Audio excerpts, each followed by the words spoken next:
Stitch ചെയ്യാൻ തുടങ്ങുന്നതിന് മുമ്പേ ഇന്ന് കുറച്ച് നോട്ട്സൊക്കെ എഴുതി വെക്കാനുണ്ടായിരുന്നു കേട്ടോ. അപ്പോൾ ഞാൻ ആദ്യം തന്നെ അതൊക്കെ ഒന്ന് എഴുതിയെടുക്കുകയാണ്. അപ്പോൾ ഞാൻ മോഡൽസ് ചെയ്യുന്നതിന് മുന്നേ ഇങ്ങനെ ജസ്റ്റ് നോട്ട്സാക്കി എഴുതി വെക്കാറുണ്ട് കേട്ടോ. അപ്പോൾ നമുക്ക് നാളെ ആണെങ്കിലും ജസ്റ്റ് ഒന്ന് എടുത്ത് നോക്കണമെങ്കിൽ ഇങ്ങനെ എഴുതി വെക്കുന്നത് യൂസ്ഫുൾ ആണല്ലോ. എൻ്റെ കഴിഞ്ഞ വീഡിയോസിലൊക്കെ ഞാൻ സ്റ്റിച്ചിങ് ക്ലാസ്സിന് ജോയിൻ ചെയ്തു എന്ന് പറഞ്ഞിരുന്നല്ലേ. എന്നാൽ ഓൺലൈനായിട്ടാണ് ഞാൻ പഠിക്കുന്നത് എന്ന് പറഞ്ഞിട്ടില്ലായിരുന്നു എന്ന് തോന്നുന്നു. അപ്പോൾ നിങ്ങൾക്ക് കുറച്ച് പേർക്കെങ്കിലും തോന്നാം ഓൺലൈനായിട്ടാണെങ്കിൽ യൂട്യൂബ് വീഡിയോസ് തന്നെ കണ്ട് സ്റ്റിച്ച് ചെയ്താൽ പോരായിരുന്നു, ഓൺലൈനിൽ കൂടെ സ്റ്റിച്ചിങ് പഠിച്ച് കഴിഞ്ഞിട്ടുണ്ടെങ്കിൽ മനസ്സിലാവും. എനിക്കും തുടക്കത്തിൽ ഈ ടെൻഷൻസൊക്കെ ഉണ്ടായിരുന്നു കേട്ടോ. പക്ഷെ 2 ക്ലാസ് കഴിഞ്ഞപ്പോഴേ ആ ഒരു ടെൻഷനൊക്കെ മാറി.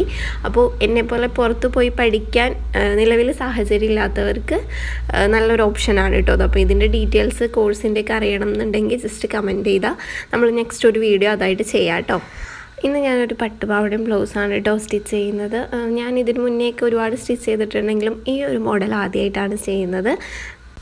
അപ്പോൾ ഒരു പഫ് സ്ലീവൊക്കെ കൊടുത്തിട്ടാണ് കേട്ടോ സ്റ്റിച്ച് ചെയ്തെടുത്തിരിക്കുന്നത്.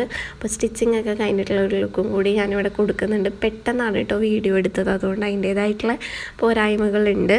ഇതെല്ലാം ഞാൻ പുതിയ മെറ്റീരിയലല്ല കേട്ടോ സ്റ്റിച്ച് ചെയ്യുന്നത്, പഴയ സാരീസിൽ തന്നെയാണ്. അപ്പോൾ ഞാൻ സ്റ്റിച്ചിങ് ക്ലാസ്സിൽ ജോയിൻ ചെയ്തിട്ട് ഇതുവരെ നല്ലൊരു മെറ്റീരിയൽ വാങ്ങിച്ചിട്ട് സ്റ്റിച്ച് ചെയ്യാൻ വേണ്ടിയിട്ട് എനിക്ക് പറ്റിയിട്ടില്ല.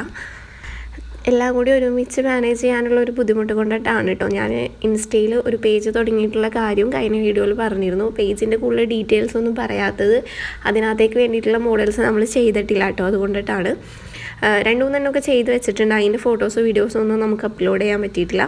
അതൊക്കെ കഴിയുമ്പോൾ നമ്മൾ വീഡിയോസിലൂടെ തന്നെ പേജിൻ്റെ ഡീറ്റെയിൽസൊക്കെ ഷെയർ ചെയ്യുന്നതാണ് കേട്ടോ.